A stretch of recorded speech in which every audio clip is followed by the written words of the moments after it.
DWALFM, Radyo Totoo, CMN, Batangas. CNN Live Nationwide. Renz Belda, magandang araw sa iyo. Magandang umaga Ariel, magandang umaga Pilipinas.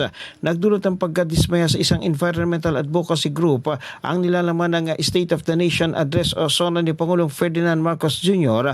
matapos na hindi ito matugunan ang panawagan ng mga mamamayan para sa agarang aksyon sa krisis sa klima, mataas na presyo ng kuryente at pagdepende ng bansa sa fossil fuels. Ayon sa Filipino Movement for Climate Justice o PMCJ, walang malinaw na plano ang Pangulo hinggil sa climate crisis at paglipat sa mas malinis na pinagkukunan ng enerhiya. Giniit nilang nananatiling malaking hamon sa bansa ang sunod-sunod na matitinding bagyo, matinding init ng panahon at banta ng Super El Nino, kasabay ng patuloy na pagtaas ng presyo ng pagkain, pamasahe at iba pang mga pangunahing bilihin.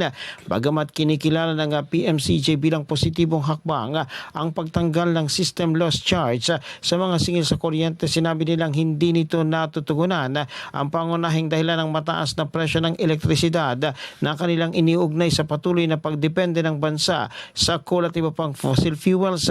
Nananawagan din ng grupo ng isang makatarungang transisyon patungo sa 100% na renewable energy at pagwawakas sa umano'y kontrol ng ilang malaking kumpanya sa sektor ng enerhiya. Mula sa DWALFM 95.9, ito si Renz Belda ng CMN Batangas, nagulat live para sa CMN Pilipinas. Maraming salamat, Renz Belda, mula po naman sa impilan ng DWALFM, Radyo Totoo, CMN, Batangas. CNN Live Nationwide.